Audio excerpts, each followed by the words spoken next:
La retraite de Londres, chapitre 9. Dans ce chapitre, Claude la Colombière reprend des passages des écrits laissés par sainte Marguerite Marie Alacoque, intitulés Sa vie par elle-même, que vous pouvez écouter en playlist sur cette chaîne YouTube, La Voix de Dieu par la Voix des Saints. Donc, lorsque ce sera le Seigneur qui parlera, je dirai Jésus-Christ. Lorsque ce sera la Sainte, je dirai Marguerite Marie Alacoque. Reprise. Finissant cette retraite, plein de confiance en la miséricorde de Dieu, je me suis fait une loi de procurer par toutes les voies possibles l'exécution de ce qui me fut prescrit de la part de mon adorable Sauveur à l'égard de son précieux corps dans le Saint-Sacrement de l'autel, où je le crois véritablement et réellement présent. Touché de compassion par ces aveugles qui ne veulent pas se soumettre à croire ce grand ineffable mystère, je donnerai volontiers mon sang pour leur persuader cette vérité que je crois et que je professe. Dans ce pays où l'on se fait un point d'honneur de douter de votre présence réelle dans cet auguste sacrement, je sens beaucoup de consolation à faire, plusieurs fois le jour, des actes de foi touchant la réalité de votre corps adorable sous les espèces du pain et du vin. Mon cœur se dilate toutes les fois que je m'attache à faire des actes de foi touchant les vérités que l'Église romaine, qui est la seule vraie Église et hors de laquelle il n'y a point de salut à espérer, enseigne. Mon cœur, dis-je en pareille occasion, s'épanche et ressent des douceurs que je ne puis que goûter et recevoir de la miséricorde de mon Dieu, sans les pouvoir expliquer. Vous êtes bien bon, mon Dieu, de vous communiquer avec tant de bonté à la plus ingrate de vos créatures et au plus indigne de vos serviteurs. Soyez-en loués et bénis éternellement. J'ai reconnu que Dieu voulait que je le servisse en procurant l'accomplissement de ses désirs touchant la dévotion qu'il a suggérée à une personne à qui il se communique fort confidemment et pour laquelle il a bien voulu se servir de ma faiblesse. Je l'ai déjà inspiré à bien des gens en Angleterre, et j'en ai écrit en France et prié un de mes amis de la faire valoir à l'endroit où il est. Elle y sera fort utile, et le nombre d'âmes choisies qu'il y a dans cette communauté me fait croire que la pratique de cette sainte maison en sera fort agréable à Dieu. Que ne puis-je, mon Dieu, être partout et publier ce que vous attendez de vos serviteurs et amis? Dieu donc, s'étant ouvert à la personne qu'on a sujet de croire être selon son cœur par les grandes grâces qu'il lui a faites, elle s'en expliqua à moi, et je l'obligeai de mettre par écrit ce qu'elle m'avait dit, que j'ai bien voulu décrire moi-même dans le journal de mes retraites, parce que le bon Dieu veut dans l'exécution de ce dessein se servir de mes faibles soins. Marguerite Marie Alacoque. Étant devant le Saint-Sacrement, un jour de son octave, je reçus de mon Dieu des grâces excessives de son amour. Touché du désir d'user de quelque retour et de rendre amour pour amour, il me dit « Jésus-Christ, tu ne peux m'en rendre un plus grand qu'en faisant ce que je t'ai tant de fois demandé. » Marguerite Marie Alacoque, et me découvrant son divin cœur, Jésus-Christ. Voilà ce cœur qui a tant aimé les hommes, qu'il n'a rien épargné, jusqu'à s'épuiser et se consommer pour leur témoigner son amour. Et pour reconnaissance, je ne reçois de la plus grande partie que des ingratitudes, par les mépris, irrévérences, sacrilèges et froideurs qu'ils ont pour moi dans ce sacrement d'amour. Mais ce qui est encore plus rebutant, c'est que ce sont des cœurs qui me sont consacrés. C'est pour cela que je te demande que le premier vendredi, d'après l'octave du Saint-Sacrement, soit dédié à une fête particulière pour honorer mon cœur, en lui faisant réparation d'honneur par une amende honorable. Communion ce jour-là pour réparer les indignités qu'il a reçues pendant le temps qu'il a été exposé sur des autels.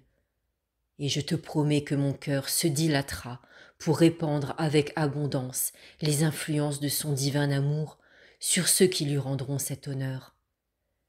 Marguerite Marie Alacoque.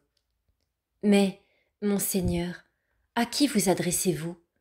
À une si chétive créature et pauvre pécheur que son indignité même serait même capable d'empêcher l'accomplissement de votre dessein. Vous avez tant d'âmes généreuses pour exécuter votre dessein. Jésus-Christ. Et, pauvre innocent que tu es, ne sais-tu pas que je me sers des sujets les plus faibles pour confondre les forts, que c'est ordinairement les plus petits et les pauvres d'esprit sur lesquels je fais voir ma puissance avec plus d'éclat, afin qu'ils ne s'attribuent rien à eux-mêmes? Marguerite Marie Alacoque. Donnez-moi donc, lui dis-je, le moyen de faire ce que vous me commandez. Pour lors, il m'ajouta: Jésus-Christ. Adresse-toi à mon serviteur, le père Claude de la Colombière lui-même, et dis-lui de ma part de faire son possible pour établir cette dévotion et donner ce plaisir à mon divin cœur, qu'il ne se décourage point pour les difficultés qu'il y rencontrera, car il n'en manquera pas. Mais il doit savoir que celui-là est tout-puissant, qui se défie entièrement de soi-même, pour se confier uniquement à moi. La retraite de Londres, chapitre 10. Dans cette retraite, que je finis aujourd'hui, il me semble que les lumières qu'il a plu à Dieu de me donner ont été plus courtes, mais aussi par sa miséricorde plus claires qu'autrefois. Le sentiment le plus ordinaire que j'ai eu a été un désir de me délaisser et de m'oublier moi-même entièrement, selon le conseil qui m'en a été donné de la part de Dieu, comme je le crois, par la personne dont Dieu s'est servi pour me faire beaucoup de grâce. Il me semble que j'ai entrevu quelquefois en quoi consistait cet oubli parfait de soi-même et l'état d'une âme qui n'a plus de réserve pour Dieu. Cet état qui m'a fait peur si longtemps commence à me plaire, et j'espère que je tâcherai d'y parvenir avec la grâce de Dieu.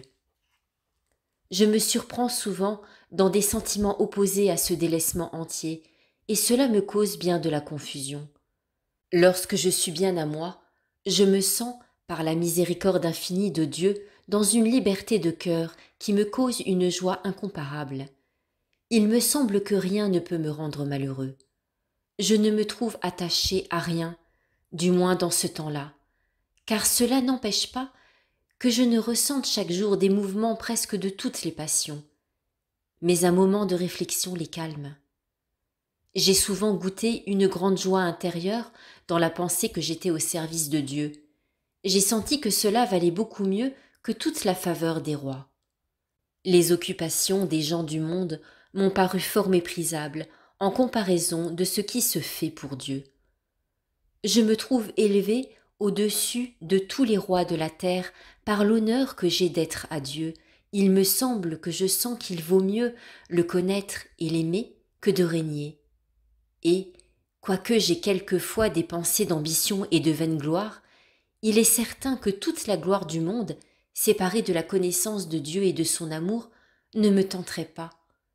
Je porte une extrême compassion à tous ceux qui ne se contentent pas de Dieu, quoiqu'ils possèdent ce qu'ils désirent hors de lui. J'ai découvert encore, et je découvre tous les jours de nouvelles illusions dans le zèle, et je me suis senti un grand désir de bien purifier celui que Dieu m'inspire et que je sens croître tous les jours. La retraite de Londres, chapitre 11. J'ai eu encore des sentiments d'une grande confusion sur ma vie passée, une persuasion très forte et très claire du peu, du rien que nous contribuons à la conversion des âmes, une vue très distincte de mon néant. Je me suis aperçu de la nécessité qu'il y a de marcher avec une grande circonspection et une très grande humilité et défiance de soi-même en la direction des âmes et en sa propre conduite spirituelle. Se bien détacher du trop grand désir de faire de grands progrès par un sentiment d'amour-propre. Cela fait tomber dans de grandes illusions et peut engager en des choses fort indiscrètes. L'amour de l'humilité, de l'abjection, d'une vie cachée et obscure est un grand remède à tous les maux. On se compare insensiblement et fort ridiculement aux plus grands saints, et l'on fait par des motifs fort impurs ce qu'ils ont fait par le pur mouvement du Saint-Esprit. On veut faire en un jour, et en soi, et dans les autres, ce qui leur a coûté bien des années. On n'a ni leur prudence, ni leur expérience, ni leur talent, ni leur don surnaturel. En un mot, ils étaient saints. Et nous en sommes bien éloignés. Et cependant, nous sommes si présomptueux que de croire que nous pouvons faire tout ce qu'ils ont fait. Il n'y a nulle paix que dans l'oubli parfait de soi-même. Il faut se résoudre à oublier jusqu'à nos intérêts spirituels, pour ne chercher que la pure gloire de Dieu. Je me sens toujours un plus grand désir de m'attacher à l'observation de mes règles. Je me fais un plaisir très grand de les pratiquer, et plus je m'y rends exact, et plus il me semble que j'entre dans une parfaite liberté. Il est certain que cela ne me gêne point, au contraire, ce joug me rend, pour ainsi dire, plus léger. Je regarde cela comme la plus grande grâce que j'ai jamais reçue en ma vie. La retraite de Londres, chapitre 12. Je me trouve misérable en un point que je ne puis dire. Mon imagination est folle et extravagante. Toutes les passions ballottent mon cœur, et il ne se passe guère de jours que les unes après les autres, elles n'y excitent tous leurs mouvements les plus déréglés. Tantôt ce sont des objets réels qui les excitent, et tantôt des objets imaginaires. Il est vrai que, par la miséricorde de Dieu, je souffre tout cela sans y beaucoup contribuer, et sans y consentir. Mais à tout moment j'attrape ces folles passions qui agitent ce pauvre cœur. Cet amour-propre fuit de coin en coin, et il a toujours quelque retraite. J'ai grand pitié de moi-même, mais je ne me mets point en colère, je ne m'impatiente point. Qu'y ferais-je? Je demande à Dieu qu'il me fasse connaître ce que je dois faire pour son service et pour me purifier. Mais je suis résolue d'attendre avec douceur qu'il lui plaise faire cette merveille, car je suis bien convaincue que cela n'appartient qu'à lui seul. Qui peut rendre pur un être conçu d'un sang impur, sinon vous seul, Seigneur? Pourvu que je puisse aller à Dieu avec une grande simplicité et une grande confiance, je suis trop heureux. Mon Dieu, faites que j'aie toujours cette pensée en l'esprit.